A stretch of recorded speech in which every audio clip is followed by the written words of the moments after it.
السلام علیکم اور خوش آمدید۔ آئیے اپنی آج کی کہانی کی طرف چلتے ہیں۔ رات کی گہری خاموشی میں جب خواب سائے بن کر پگھلتے ہیں، ماہر نے دستک سنی، دروازے پر نہیں بلکہ آئینے سے۔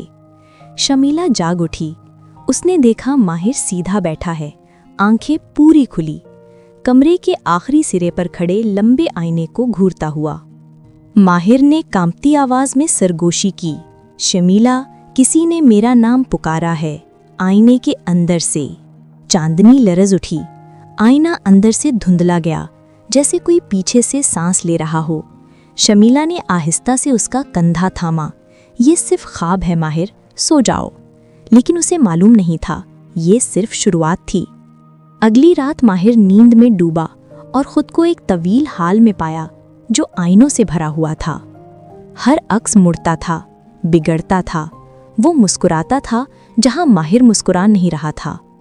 حال کے آخری سرے پر ایک عکس نے ہاتھ ہلایا، لیکن ماہر نے ہاتھ نہیں ہلایا تھا۔ ماہر، قریب آؤ۔ وہ جھٹکے سے جاگ اٹھا، تکیا پسینے سے بھیگا ہوا تھا۔ شمیلہ نے جلدی سے لیمپ چلایا، گھبرا کر پوچھا، تم نے پھر وہی خواب دیکھا؟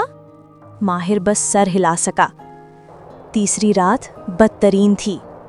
جب دونوں سونے لگے تو کمرہ برف کی طرح سرد ہو گیا۔ آئینے کی سطح پانی کی طرح لہرانے لگی۔ اندر سے ایک سیاہ ہاتھ ابھرا، لمبی ہنگلیاں، حد سے زیادہ پتلی، اور جوڑ ضرورت سے زیادہ۔ شمیلہ کی چیخ نکل گئی، ماہر مت دیکھو! لیکن آواز اندھیرے میں رینگتی ہوئی آئی، کیوں بھاگتے ہو ماہر؟ تم نے مجھے خواب میں دیکھا تھا، واپس آؤ۔ بجلی چمکی اور آئینے کے اندر کی شکل نے پھٹا ہوا سیاہ نقاب اٹھایا۔ آنکھیں نہیں تھیں، صرف ایک خالی گڑھا جو بجھتی چنگاریوں کی طرح دہک رہا تھا۔ دونوں بہن بھائی چیخ اٹھے۔ اچانک آئینہ باہر کی طرف پھٹ گیا، شیشہ ہوا میں معلق رہ گیا، جیسے وقت رک گیا ہو۔ شگافوں میں سے دھوئیں اور سائفے بنا ایک جن باہر آیا۔ اس کا چہرہ اب بھی چیتھرے ہوئے پردے کے پیچھے چھپا ہوا تھا۔ ہڈیوں میں اترتی آواز، میں نے تمہیں خواب دکھائے تاکہ تم جواب دو، اب نقاب ہٹاؤ، مجھے دیکھنے دو۔ ماہر پتھر کا ہو گیا، مگر شمیلہ کو ماں کی بات یاد آ گئی، جب بھی دل میں خوف آئے اللہ کی پناہ مانگو، برا خواب شیطان کی طرف سے ہوتا ہے۔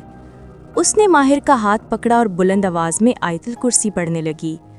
سفید روشنی کا دھماکہ ہوا، جن چیخا، پیچھے لڑکھڑایا، اس کا نقاب جلنے لگا، اس کا وجود طوفان میں بکھر کی راکھ بن گیا۔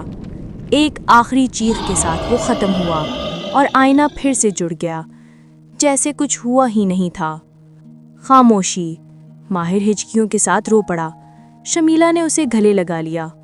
برے خواب ہمیں نقصان نہیں دیتے جب اللہ ہماری حفاظت کرتا ہے۔ انہیں جواب نہ دو، انہیں اہمیت نہ دو۔ کمرہ گرم ہو گیا، آئینہ خاموش رہا، اور کئی راتوں بعد پہلی بار ماہر سکون سے سو گیا۔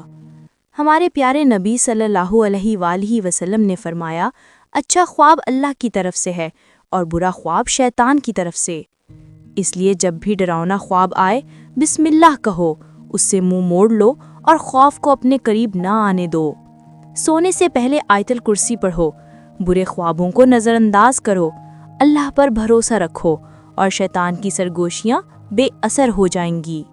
اور ہاں، مزید خوبصورت اسلامی کہانیوں کے لیے لائک، شیئر اور سبسکرائب کرنا مت بھولیے۔